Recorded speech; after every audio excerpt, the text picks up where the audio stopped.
Mari sama-sama katakan amin, amin. Tepuk tangan buat Tuhan Yesus. Silakan duduk Bapak Ibu yang terkasih, Shalom. Apa kabarnya sore hari ini? Luar biasa ya. Ya, tema firman Tuhan hari ini adalah keberhasilan karena Kristus. Bapak Ibu, sebelum kita membahas lebih lanjut, saya ingin kita mengerti terlebih dahulu apa ya definisi dari keberhasilan bagi setiap kita orang yang percaya kepada Tuhan. Karena banyak orang di luar sana, bahkan termasuk anak Tuhan, beranggapan bahwa keberhasilan itu adalah ketika kita ini kaya. Ketika kita ini punya uang banyak, ketika kita ini punya kedudukan, ketika kita berhasil mencapai yang kita mau, maka itu namanya ya kita mengalami keberhasilan. Memang tidak dipungkiri ya dari kita masih kecil. Ini eho saya bisa agak dihilangin sedikit gak ya? Kayak jadi MC di mantenan ya. Iya, tes 1, 2, 3, 3, 2, 1 biar tidak terlalu bereho ya suara saya. Tes 1, 1, 2, 3. Iya, ya, Bapak Ibu dari kecil ya anak-anak itu pun sudah diajarkan. Ya, kita sering kali berkata kepada anak kita, "Dek, kamu harus rajin belajar, kamu harus rajin sekolah supaya kamu berhasil." Ya, kalau nanti kamu sudah besar, kamu jadi sesuatu yang hebat, kamu punya banyak ya uang, kamu berhasil. Dari kecil bahkan orang tua seringkali sudah menanamkan tentang ya apa konsep kebahagiaan atau keberhasilan bagi anak-anak itu adalah sesuatu yang seringkali kita tuh salah, saudara.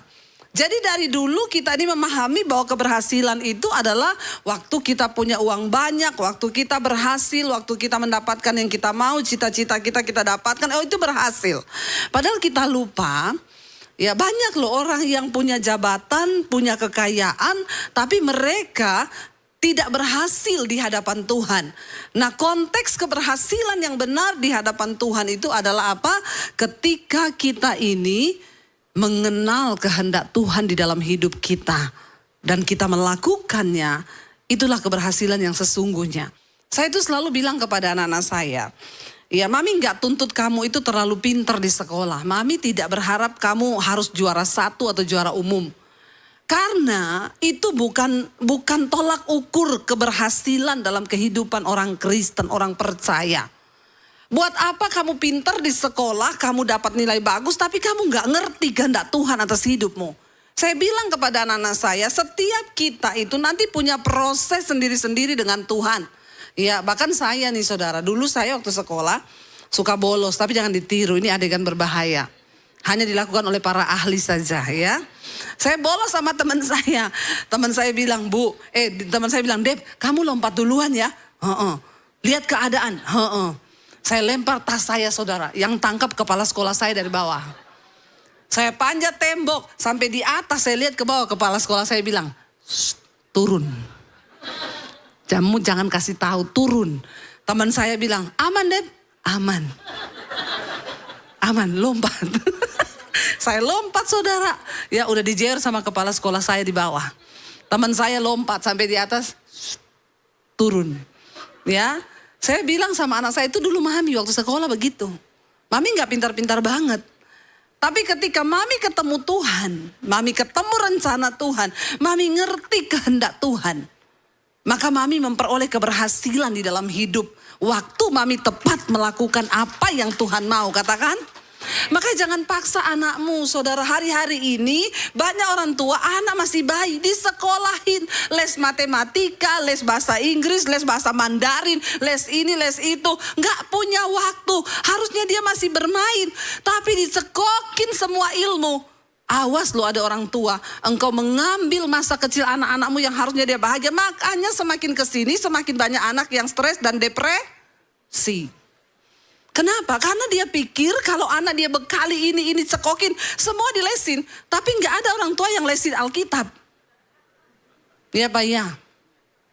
Engkau lupa bahwa keberhasilan tuh di mata Tuhan. Saya mau tanya Bapak Ibu, Rasul Paulus menurut ukuran manusia dia berhasil gak? Kagak. Rasul Paulus berhasil waktu dia belum mengenal Yesus malah. Menurut pandangan manusia. Dia seorang pengajar Yahudi. Dia menguasai semua ilmu. Dia punya pendidikan yang tinggi. Ya, secara manusia dia membanggakan, dia bilang, aku Paulus. Secara manusia, aku dari golongan Ibrani asli, aku Yahudi. Aku bisa berbangga, aku menjadi pengajar. Aku punya ilmu yang tinggi, aku menguasai semuanya. Dia berhasil menurut ukuran manusia. Tapi ketika dia ketemu Tuhan Yesus, saya mau tanya, dia berhasil apa tidak menurut ukuran manusia? Gagal, di penjara.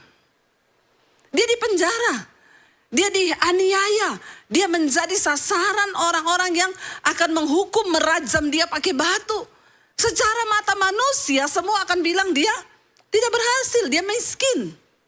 Beda dengan dia sebelum mengenal Yesus. Hidupnya itu dari perantauan satu ke perantauan lain. Dia buka jemaat perintisan satu ke tempat lain. Tidak enak. Sehingga dia berkata, ya, saat aku mengikut Tuhan, penderitaan itu adalah kebanggaanku. Menurut saudara dia berhasil? Mata dunia bilang tidak. Tapi di mata Tuhan, Rasul Paulus berhasil nggak? Berhasil. Bapak Ibu ingat ya, ketika kita mati satu saat nanti kita akan menghadap Tuhan. Dia nggak tanya berapa jumlah depositmu, berapa perusahaan yang kau pimpin. Dia nggak tanya apa karyawanmu berapa ribu. Dia nggak tanya engkau sudah punya berapa aset. Enggak, Bapak Ibu. Yang Tuhan tanya, engkau sudah melakukan kehendakku apa belum? Karena keberhasilan di mata Tuhan adalah ketika kita melakukan kehendak Tuhan.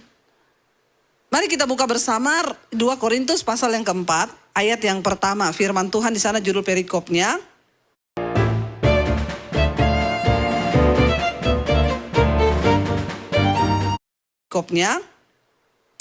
Harta rohani dalam bejana tanah. Ya, 2 Korintus pasal 4 ayat yang pertama, saudara, dikatakan di sana, kita baca sama-sama. Oleh kemurahan Allah kami telah menerima pelayanan ini, karena itu kami tidak tawar hati.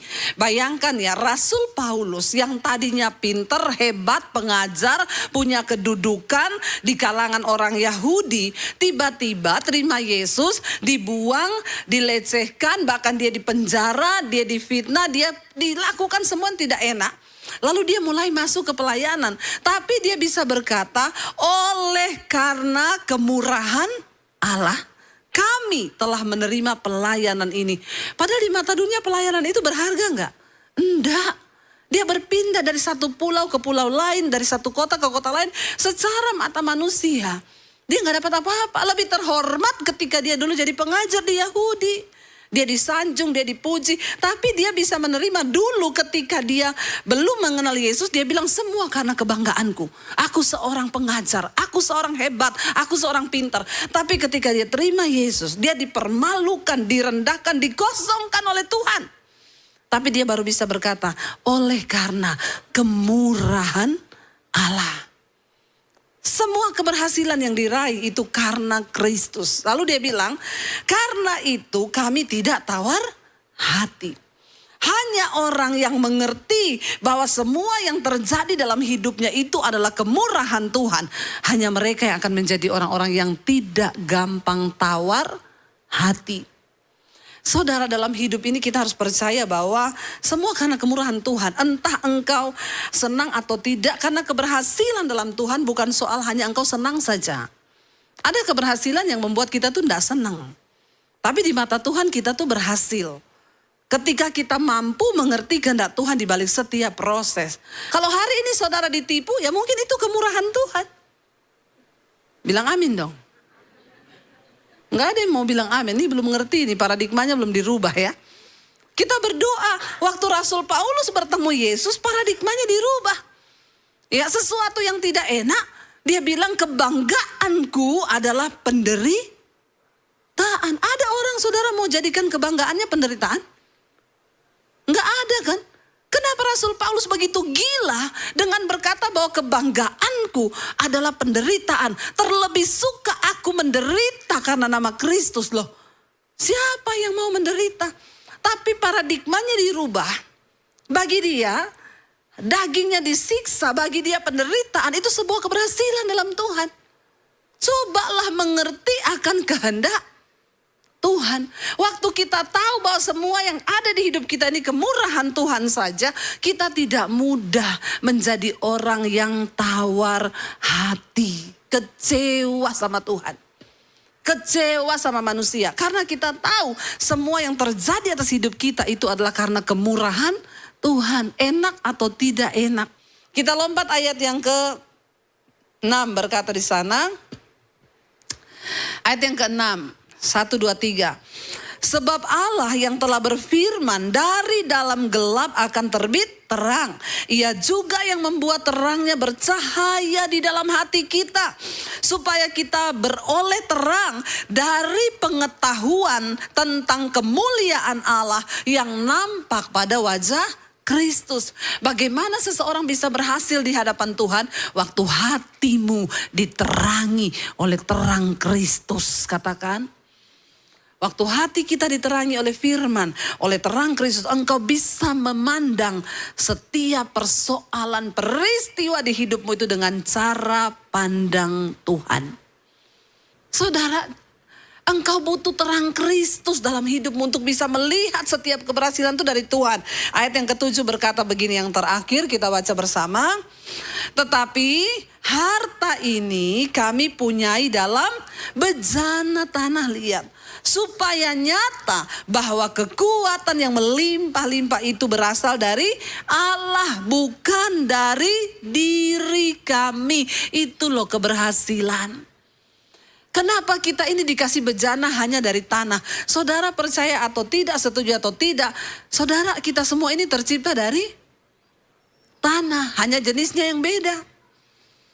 Ya, kalau orangnya suka kepo lihat hidup orang lain itu mesti dari tanah liat. Ya, sukanya lihat-lihat. Kalau dia itu banyak masalah hidupnya, berarti dicipta dari tanah sengketa. Ya, kalau sombong, oh dia dicipta dari tanah tinggi. Ya, kalau sukanya shopping pasti dari tanah abang itu. Kita ini semua hanya dicipta dari tanah. Kenapa kita ini hanya dicipta dari tanah, saudara? Sekuat apapun engkau, sehebat apapun engkau, sekaya apapun engkau, ingat loh, bejanamu itu hanya tanah liat. Kenapa kita harus ingat? Saya mau tanya saudara, bejana tanah liat itu gampang hancur nggak? Kalau jatuh hancur nggak? Hancur. Kalau ke